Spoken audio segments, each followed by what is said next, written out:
Friends,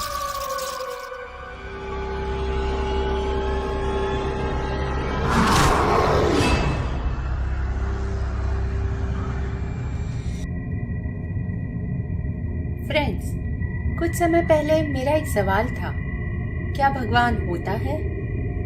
पर अभी recently मैंने एक ऐसी न्यूज़ पढ़ी जिसने मेरे मन के सारे सवाल दूर कर दिए। ये फिलहाल की ही एक सच्ची खबर है। मैं इसे कहानी के रूप में आपके साथ शेयर करना चाहती हूँ। कर्नाटका के मंगलुरु में स्थित भगवान कोरगज्जा का ये मंदिर, यहाँ पे हर रोज कई श्रद्धालु अपनी दुविधा और मनोकामना लेके आते हैं। लोगों का मानना है कि भगवान कोरगज्जा सबकी सुनते हैं और इंसाफ करते हैं। उनके यहाँ न देर है न अंधेर। यहाँ जो भी भक्त सच्चे मन से मांगने आते हैं, खाली हाथ वापस नहीं जाते। पर एक बार मंदिर में 3 लोग घुस आए जो भगवान के परिसर को दूषित करना चाहते थे, लोगों की भावनाओं को ठेस पहुंचाना चाहते थे। ये 3 लोगों ने मंदिर में कुछ आपत्तिजनक चीजें डाली और फिर वहां से चले गए। अगले दिन इस बात पर पुलिस कार्रवाई की गई और पुलिस ने जांच की, पर इन तीनों का कुछ पता न चला। फिर इस बात को 2 दिन गुजर गए।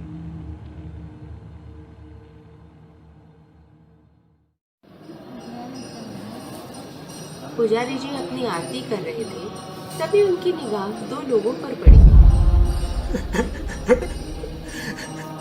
भगवान, भगवान हमको माफ कर दो। भगवान, हमसे गलती हो गई, हम कभी ऐसा नहीं करेंगे। हमको बिल्कुल अंदाजा नहीं था हमसे मस्ती मस्ती में इतना बड़ा गुनाह हो जाएगा।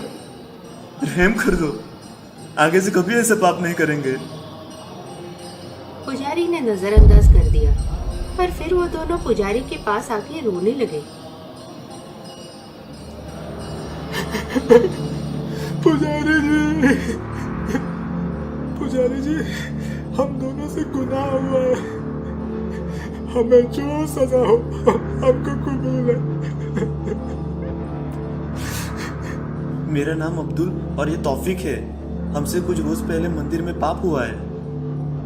और फिर उन दोनों ने पूरी बात बताई। पुजारी ने दोनों को पुलिस के हवाले कर दिया।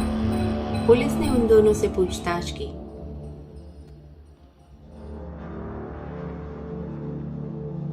साहब, हमें माफ कर दीजिए, हमसे गलती हो गई और हमें पछतावा भी है इस बात का। आप जो सजा देंगे हमें कबूल है।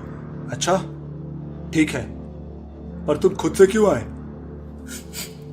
साहब, हम 3 लोग थे। हमारे साथ हमारा एक साथी था नवाज। उसने ही सारा प्लान बनाया था। पर मंदिर से घर जाने के बाद हम इस बात का मजाक उड़ा रहे थे।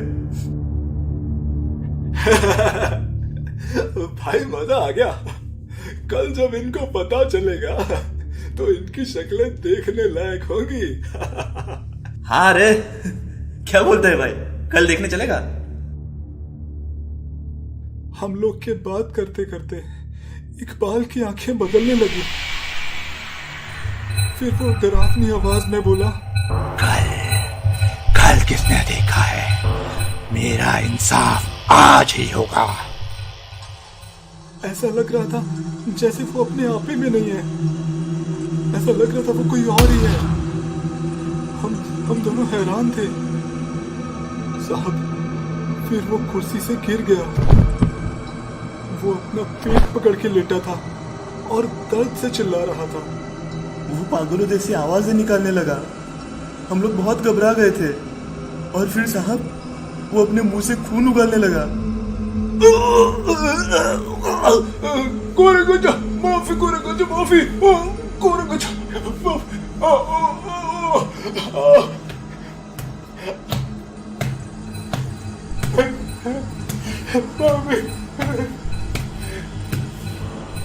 साहब, वो जोर जोर से अपना सर दीवार पर पटक रहा था और अपनी किए की माफी मांग रहा था।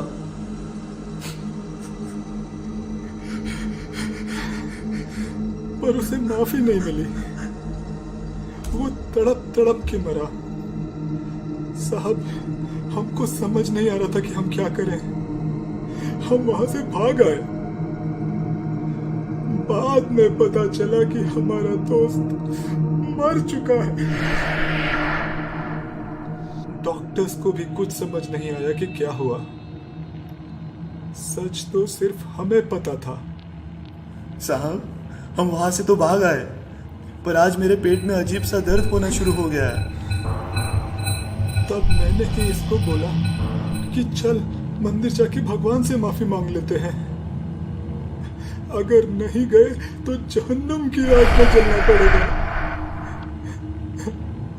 हमको कानून से जो कड़ी से कड़ी सजा हो दे दीजिए, फिर शायद भगवान माफ कर दे।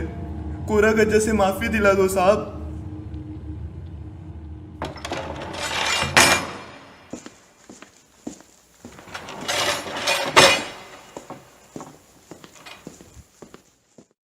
आगे की कार्यवाही अभी बाकी है और पुलिस अपने हिसाब से करेगी।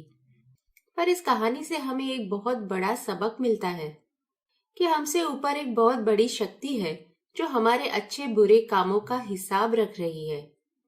जब किसी का घमंड बहुत ज्यादा बढ़ जाता है तो वो सबक सिखाने स्वयं भी आ सकता है या आ सकती है। तो कभी किसी की आस्था का मजाक नहीं उड़ाना, फिर वो भगवान हो, अल्लाह, वाहेगुरु या जीसस हो। ये शक्ति अपने हर रूप में पूजनीय है। फ्रेंड्स, आपको अगर मेरी कहानी पसंद आई हो तो एक सब्सक्राइब तो बनता है। ये खबर थोड़े दिन पहले ही सभी अखबारों में छपी थी और सच्ची घटना पर ही बनी मेरी एक दूसरी कहानी नालेबा जरूर देखिए। चलिए मिलते हैं फिर अगले हफ्ते एक नई हॉरर स्टोरी के साथ। तब तक के लिए कीप वॉचिंग थ्रिलर टेल्स।